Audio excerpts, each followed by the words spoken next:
O que a postura austríaca vai dizer é, peraí, se esse ponto mostrou-se errôneo, eu tenho que fazer o quê? Reformular a minha teoria, fazendo o quê? Aqui eu abandonei, isso aqui está errado, e eu passo para um outro. Vários pontos específicos da escola austríaca mudam ao longo do tempo. Mas esse núcleo básico, esses 3 axiomas se mantêm. Nenhum economista austríaco refutou ou abandonou as ideias de ação humana, tempo dinâmico e incerteza genuína. Todos, se a pessoa começa a se voltar contra algum desses pontos, você já faz o seguinte, não, peraí, isso aí não é austríaco. O que caracteriza você, não, esse é austríaco, porque ele está comungando com esse núcleo básico. Mais alguma questão?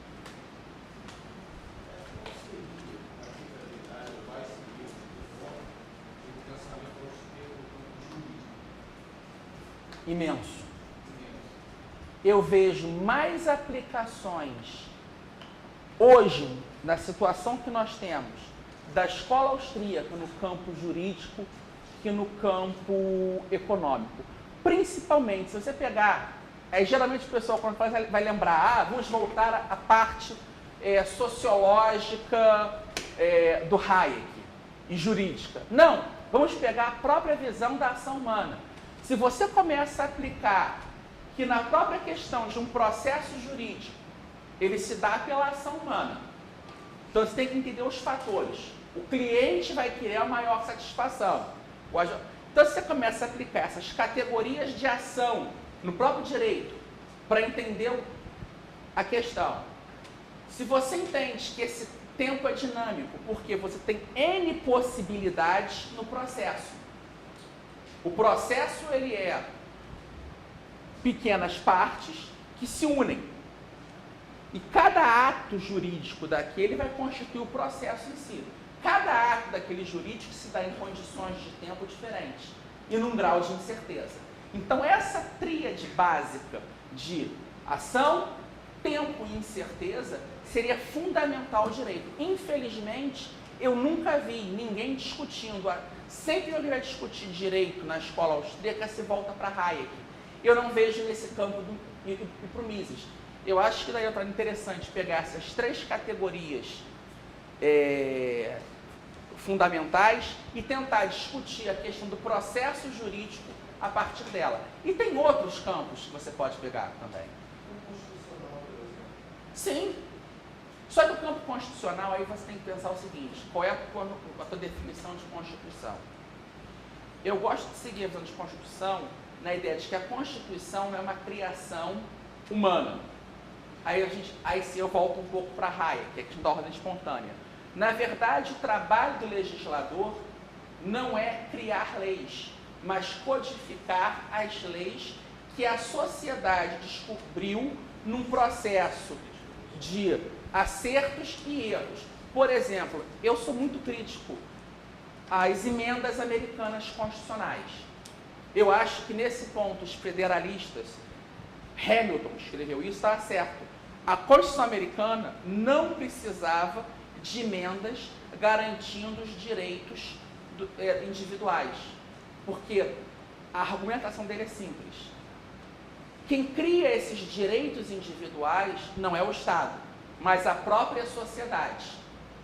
Se você vai dar ao Estado o poder de regular o meu direito à vida, à liberdade, à propriedade, eu estudo no direito para mais à frente o legislador mudar a cabeça dele e me tirar esses direitos.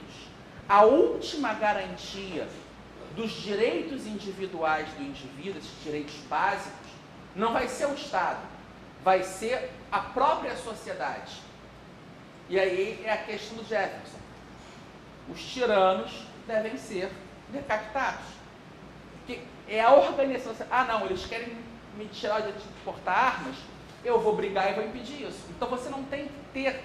Porque quando você diz que o direito está garantido por isso, na verdade a visão constitucional, eu acho que nesse ponto Hayek é brilhante, é a ideia de que a Constituição ela é, na verdade, uma questão metajurídica. Você vai constituir o Estado. Mas isso é uma coisa que eu vejo que funciona, por exemplo, seja americana, que no princípio era a sociedade. É uma experiência histórica sui generis. Não existia o Estado, era a coroa britânica. Eles romperam com ela. Então eles criaram uma Constituição para constituir um Estado. Nós vamos criar o Estado. Então vai ter o executivo, o legislativo, o judiciário, um faz isso, outro faz aquilo. São regras pequenas, tipo de administrativo. São regras do jogo. As regras do jogo não são o jogo. O problema é que a visão constitucional dos países de tradição francesa, por exemplo, o Estado existia antes. Você pegar no Estado do Brasil, no princípio era o Estado. O Estado brasileiro surge antes do território. Em 1493, quando Tordesilhas foi assinado, se achassem terra, o que eles achassem, já está constituído o Estado daquele local. A forma de governo, regulamentação.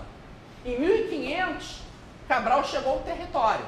Só que o Estado já existia desde 1493. O Estado brasileiro ele é 7 anos mais antigo que o território brasileiro. O povoamento do local se dá em 1530.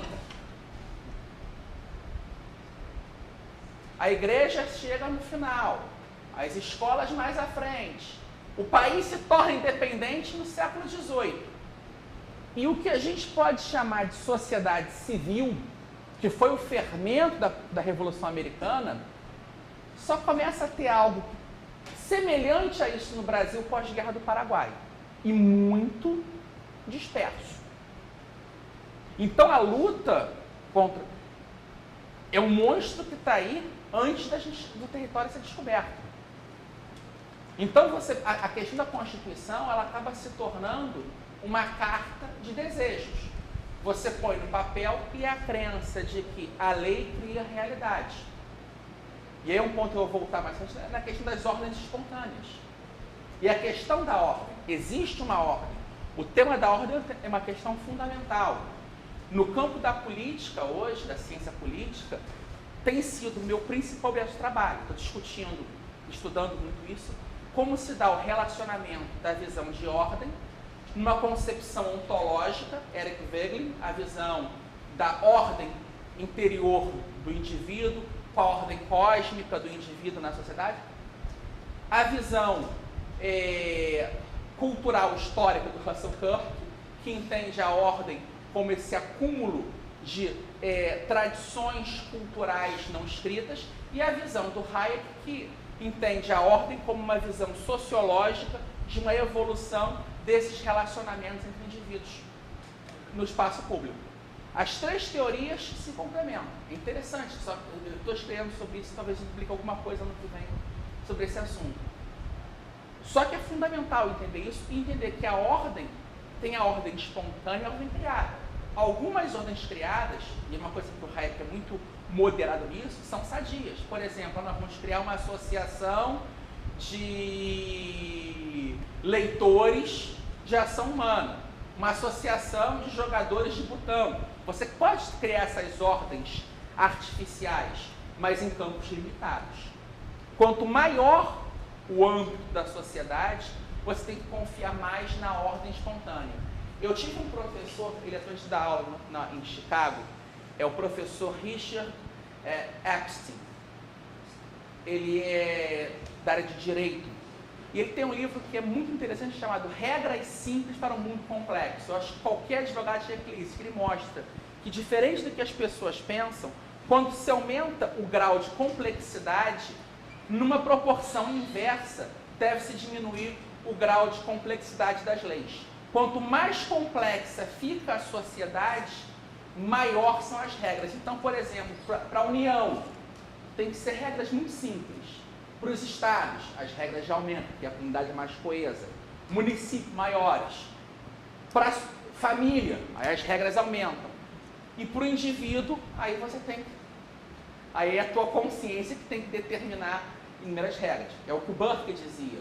Quanto maiores forem os constrangimentos individuais autoimpostos, maior poderá ser o grau de liberdade externa. Então, o campo mais ou menos por aí. Eu acho que no campo ele tem pontos importantes. Constitucional tem, mas você cai muito nessa questão do Hayek. E eu vejo que o constitucional tem que ser uma coisa mais simples. Eu acho que no campo de você, o direito do processo, desse dia a dia, tentar entender, usar a ação humana para isso seria um ponto interessante.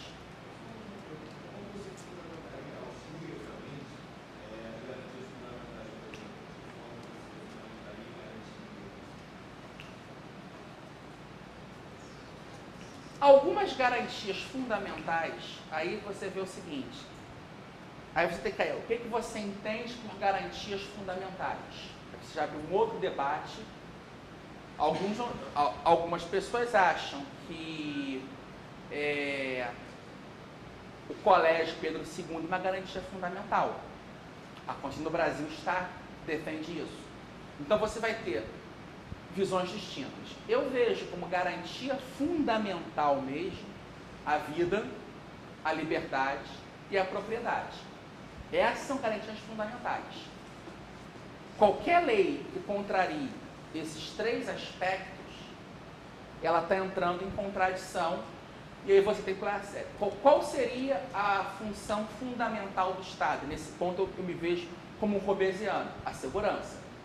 Nós aceitamos esse terrível monstro frio, o Leviatã, para proteger a minha vida da morte violenta. É o primeiro ponto. Em segundo, ele vai garantir a minha liberdade. Para Hobbes é só a liberdade privada. O primeiro filósofo a defender a liberdade negativa, tal como defende o clássico, é Hobbes. Que ele diz, o homem é livre quando não tem constrangimentos externos injustificáveis. Então ele é livre de constrangimentos. A liberdade antiga dizia, não, o homem é livre quando ele participa das decisões públicas.